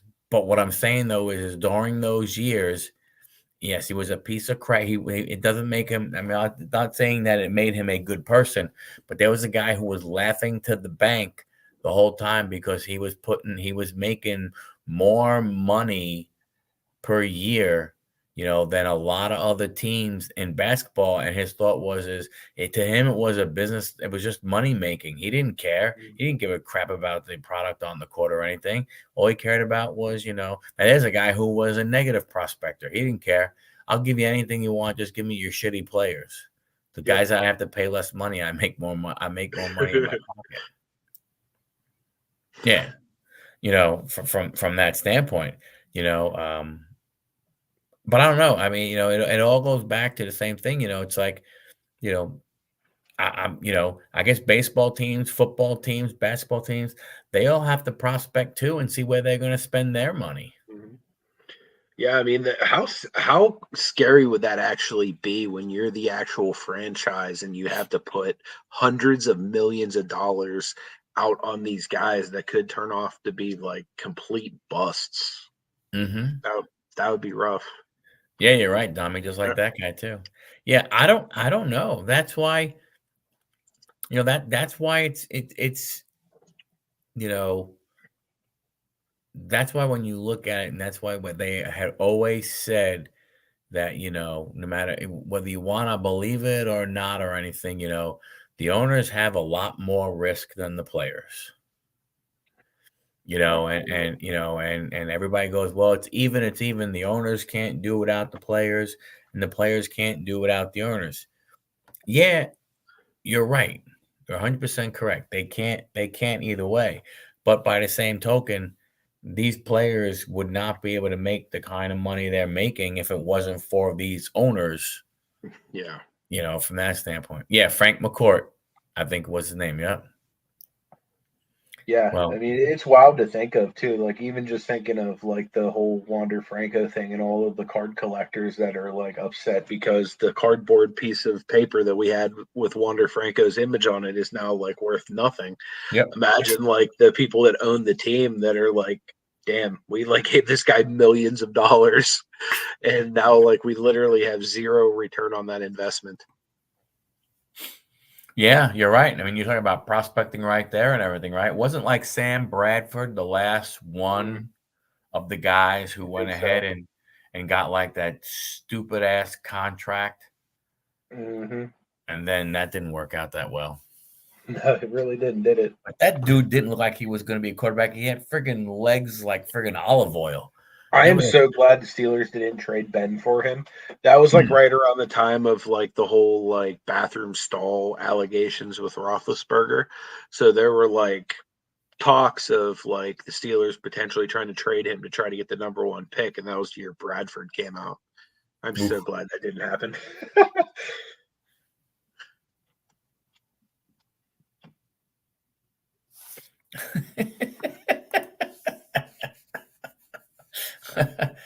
Well, sorry, you're right, Dom. Sorry, Dom. Yeah, and constant holdouts. Yeah, so that, yeah, I mean the NFL. Look, like I said, the NFL, the NBA, they have put in place some things, to eliminate, a lot of the things, that was happening, that baseball hasn't. And, you know, like I don't know, people say about baseball. I know we're getting off topic, but like when you look at salaries and stuff like that, um, like I don't know if they could somehow get a salary cap in baseball because it's so I don't know what it would take, right? Because the gap is so crazy. They'd probably have to have all of the teams agree to it. You know what I mean? Like, because here's the thing: like, not only like should you strive to like be under the cap, but you should strive to like meet the cap too. You know what I mean? Like, and not be that team that goes, "Oh, I can spend 150 million. I'm going to only spend 100 million because I can then, keep the other, like the whole Clipper situation you were talking about earlier." Yep. I think the NHL does something like that. They have a salary cap, but they have a salary floor also. Mm-hmm. That you have to spend at least X amount of dollars on your team and everything. But I mean, if you're the New York Yankees, you're the Los Angeles Dodgers, you're the San Diego Padres, you're the New York Mets, why are you going to agree to a salary cap? I mean, like I don't know why you would. I mean, yeah, if you're the Oakland A's, the Kansas City Royals, the Pirates, Tampa Bay, I can see you wanting one because you think if I have a salary cap, I potentially can keep more of my players because they're not really going to be able to go anywhere and get, that much, they're not going to be able to really go anywhere.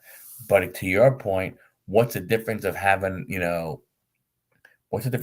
cap if people aren't going to make an honest effort to at least still put a good product out there for people to come and want to see by paying them.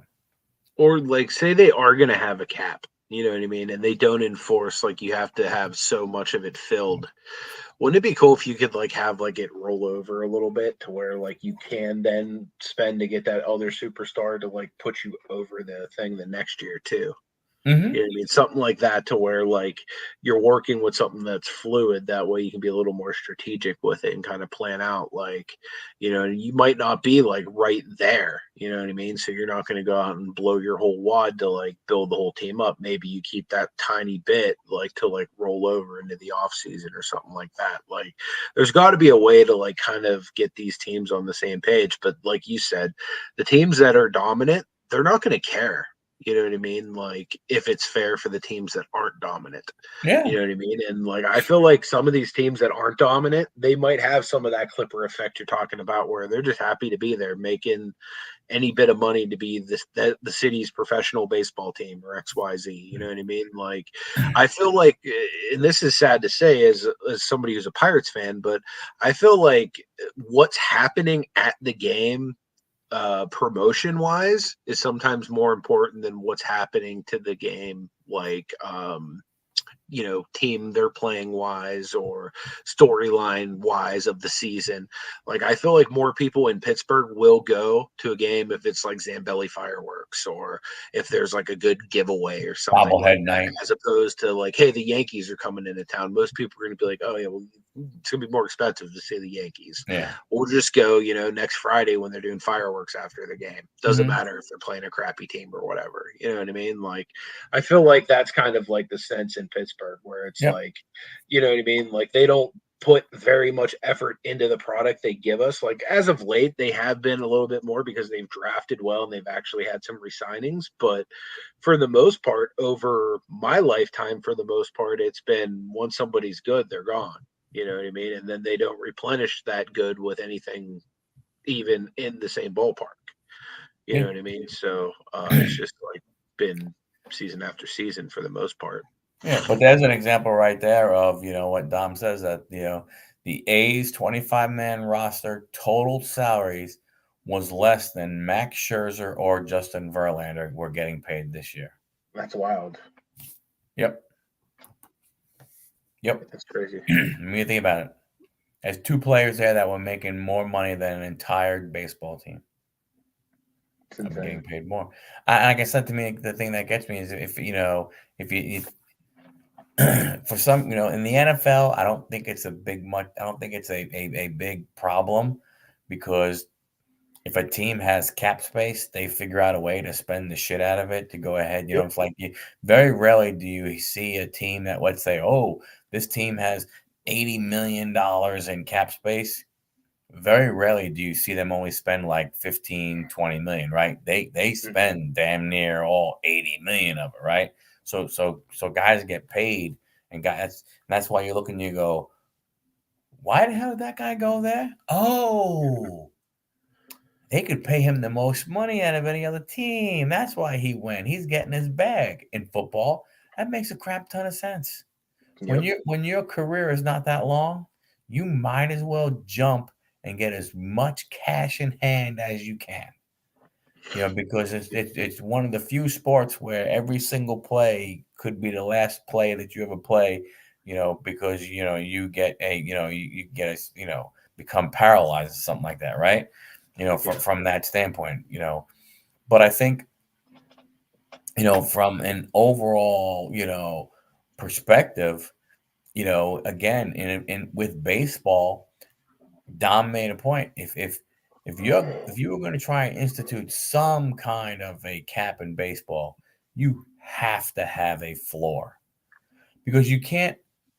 Well, because if you don't have a floor, and let's say you had a $250 million payroll, just picking out a number, if you don't have a floor and you're the Oakland A's, well, who gives a rat's ass then? I don't care. I'm still going to have my $40 million, 25-man roster. That's my salary. It's 25 million, 40 million. Right. The Rays don't spend money, they keep winning because because they have one hell of a coaching system going on there and a scouting system and all the other kind of stuff. And they seem to win almost every freaking trade that they make, man.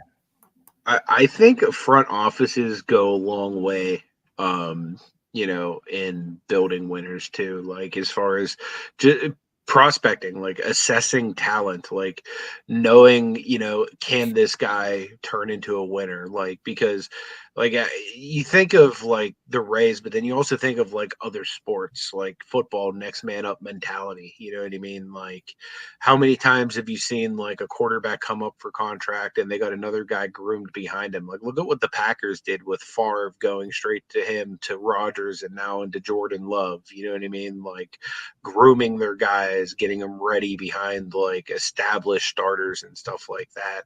But then also being able to identify, like, hey, you're actually getting guys that are going to be like worthy successors. You know what I mean? Yeah. Because not every guy that takes over for Brett Favre is going to be Aaron Rodgers. You know what I mean? Like even Kenny Pickett taking over for Big Ben, I'm noticing a pretty substantial downgrade from what I had with Big Ben. You know what I mean? So it's really the same like across a lot of these different sports. If the front office has an eye for talent and they're able to identify players that fit their system, you know what I mean? Like you can think of any number of wide receivers that Tom Brady played with early in his career that, were good NFL wide receivers, but they weren't anything special as far as like you'd be like, oh, Tom Brady and like Randy Moss or Tom Brady and Gronk, like with these great like all-time players. But like you're talking about like average NFL players that Tom Brady had to go out there and win with. So those are just a few of the. Yeah, I mean, you're not wrong, Dom. I mean, the O's are going to be the same, but see, like, okay, the Baltimore Orioles are a perfect example of what we're talking about, right? You look at the young talent that they have: Gunnar Henderson, Adley Rushman, Mountcastle, a couple of the pitchers, Grayson, and then you got Jackson Holiday, and you have a couple of other guys in the minor leagues. The Orioles I shouldn't say they can't. I would find it hard to believe that they can't pay those guys, right?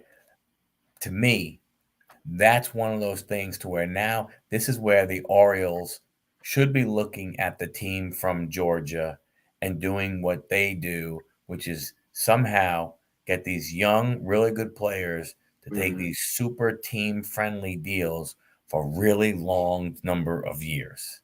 Yep. And and that's what they need to figure out how to do, how to go ahead and get that done, because it's going to be a shame to see them do that and then have them watch them fall apart. Yeah, they do. They have a cheap ass owner. We'll see.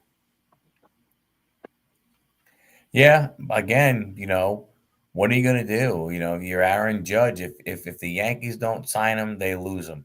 Is he worth losing? I see. I think that's the piece to that whole thing. I think, yeah, true. I do think Judge is gonna do some good stuff, but Stanton is Stanton. He got overpaid when he was in Florida because they didn't want to lose him.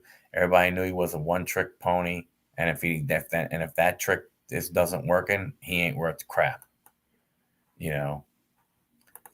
Well, yes, they did get it by tanking, but so did the Astros. The Astros tanked for a few years, and that's how they got Altuve and Bregman and a lot of the guys, they got there. And yes, he is a cheap ass owner, and and it sucks that for that franchise, for that fan base, that's what's going to wind up happening. That he's going to wind up just being like, screw you, I'm done, and let these guys go or trade them for, and who knows what you get in replace for them. Sounds like the Baltimore way. Well, yeah, but I mean, it's like, but again, from a standpoint of this, There's more a shot at the Ravens than anything, but yeah, well, right. But I mean, no, you're right. They were another thing, man. They didn't pay. Then they had to wind up paying. Lamar, and we'll see how that works out for them. But again, if Lamar didn't get his money there, see, at least Lamar would have Lamar would have an opportunity to get his money from another team, right? Because with the salary cap and the way the things works, what I'm saying, from that standpoint, you know, he would be able to get his money from another team somehow. Whereas in baseball, we already know that if Adley Rushman wants to leave Baltimore and he's like, I want to be the first $300 million catcher. Well, there's not a lot of places for him to go. True. That are going to pay him that kind of money, right? Whereas in football, it's all about the damn cap space. Yeah. And the need, right? Like if you happen to be a team that needs a left tackle and you happen to be one of the top left tackles that hit the free agent market, you're going to get a wheelbarrow full of money to go play for that team, right? Speaking of teams that have needs, have you heard who is going to be potentially playing for the Carolina Panthers now? Who? Blake Martinez, the guy who did all the Pokemon scams on Whatnot. He apparently got a tryout with the Panthers and may get signed. Oh my gosh. Yeah. Holy cow. I guess he retired officially from the Giants or wherever he was playing to like do Pokemon full time, and then he got called out by like Rattle Pokemon and a bunch of people, and he, I guess, is trying to get back to the NFL now. Oh wow. Yeah, but that's the thing about the NFL, right? I mean, if NFL, for that, it's the timing of being a very good player at a need position for a team that has a salary cap, and then you're going to get freaking paid. Yep. You're gonna wind up getting paid. I mean, aside from your superstars, but again, the same thing, the holdout, so on and so forth. So I don't know. It's From what I've seen with the NFL, unless you've been socially canceled, you will get a job if you want one. You know what I mean? Like, you go back to like the guys like Michael Vick who did like dog fighting. You know what I mean? To like, Really, the only guys you really don't see come back are like Colin Kaepernick or something like that. That they like canceled him for his political thoughts or like whatever like that. You know what I mean? Like for the most part, like most of these guys, regardless of how stupid they are, they always get another chance. Yep. You know, unless you're like in jail for like an extended period of time, like Ray Caruth or like whomever that did something like super crazy, but for the most part, like, you know, this guy like literally is like well documented, like scamming people on Pokemon cards, and like he's in the Carolina Panthers facility. You know what I mean? Like it's crazy how many chances some of these guys get. Yeah, that's another one lock in that I was actually thinking about. Like guys like Ray Rice who like punched his girlfriend in the face or whatever and basically got canceled. Which I mean, I was glad because he was a Raven, but I mean, you know, it's a shame what he did. But yeah, I mean, unless you're like canceled like that, most of these teams are going to bring you in and give you another chance. Yeah, it's you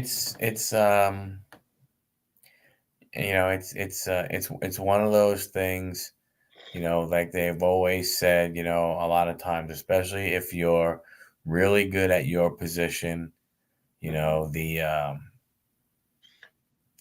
you get more chances than a guy, you know, who doesn't. I think of even like an Antonio Brown, who like right now, like he got chances from everybody. You know what I mean? Like, I mean, right now he's not getting any chances. Like he's probably exhausted all of them. But there's a lot of people who are like, this damn guy can get the ball, put it in the end zone. You know what I mean? Like he's a basket case, and like we've seen that. But like, there's always people that like give these people chances. Yep. Where you at, Richie Incognito? Yep. I'm gonna tell you right now, if AB went ahead and, you know, made it look like he gave half a shit and was working out and all that kind of stuff, you know that he would get a shot. Josh And Gordon. that's the thing, like it's like if you look at that, like I've heard people talk about with women, like the hotness to crazy meter. Like, are they hot enough to deal with their level of crazy? It's the same with some of these players. Like, you know, is this player going to be impactful enough for my team to put up with like the cancer he's going to be to it, like socially or, you know, maybe even on the field? I mean, look at Antonio Brown, like literally taking off his shirt and his pads and like walking off like right in the middle of a Tom Brady led team. Yeah. Well, we'll see it in basketball with Harden. Yeah. Look what Harden did. The last 3 teams he went ahead and played for.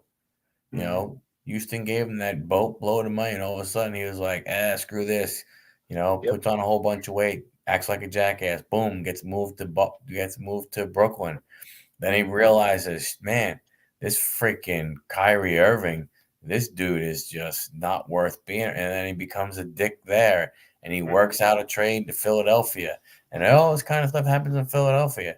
And then all of a sudden, you know, then he falls out, and whatever happens there, and boom, I'm not going to play this anything. Boom, now he's off to LA and stuff. I mean, there's another guy right there. That's definitely true. After beating up those women, but he still got drafted. Yeah. And that's the thing. Like you'll see these teams that are just desperate, like when they have these needs, and you know that, like, you know, Josh did it to himself.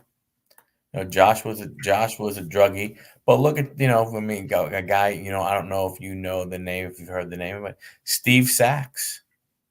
Steve Sachs in baseball was, I believe, he was.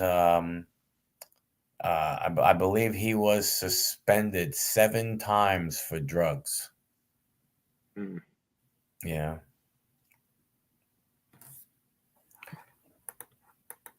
Yeah, that's true. Steve Howe, not Steve Sachs. You're right, Steve Howe. My bad. Thank you. You know, but I mean, you know, yeah, wasn't it Sachs? Wasn't it him? The Dodgers second baseman, wasn't, I don't know. One of the, It was Steve Howe. Okay. That's right. He was the pitcher. You're right. It was the left-handed pitcher, Steve Howe. Yeah, Steve Sachs was an infielder who wound up getting the yips and all of a sudden couldn't throw the ball from second base. He couldn't throw the ball from second base to first base. So Sachs made it onto The Simpsons. Yeah. It's a win for me. But I mean, I don't know. I mean, it's crazy. And, again, we're talking about all these guys and everything like that, some of these guys, they did bad stuff, but Josh Hamilton did it to himself with drugs or anything, but he was supposed to be one of those guys who was, oh my gosh, he was an oh my gosh player. Yeah. From that standpoint, some of these other guys, they would just, Josh Gordon, even when you look at Josh Gordon, a lot was drugs on himself. I don't think he ever beat up anybody, but he also had that unfortunate incident where he was a Cleveland Brown too, so that didn't really help his career too much. So, sorry to my Clevelanders. I know the Browns fans both love to hate me. That's all right. Between the Browns fans, the Ravens fans. The hard part is I'm half a Cleveland fan because I love the Cavs so much. But when I'm in Cleveland, I get ridiculed by all of the Cleveland fans for loving the Steelers. But then when I'm in Pittsburgh, I get ridiculed by all the Pittsburgh fans for loving the Cavs. So, well, see, now that doesn't make any sense because Pittsburgh doesn't have a basketball team. Correct. If Pittsburgh had a basketball team and you like the Cavs over the Pittsburgh basketball team, then I can understand people going ahead, and being like, okay, this dude is definitely, a little on the weird side. So, speaking of the lady fellows in the house, might be going to a Cavs game with her this weekend, maybe. There you go, Cleveland. She's still around. Yeah, she just took an assignment out in Cleveland. So Cleveland might be going to see Steph Curry do his thing. Nice. Well, hey man, we've been going over 2 hours. Let's go ahead and shut it down and everything. Thanks, Dom. That's awesome. You anything going on, man? You want to tell people about? Gonna have some videos coming out. Been trying to put more travel videos out. I'm doing 2 cards, 2 travel every week, just because I have so many videos kind of in my Google Drive, just waiting to get released. Put out a PSA reveal today. If anyone's interested in the stuff I most recently got back from PSA, just did a reveal today. Some stuff that just came back.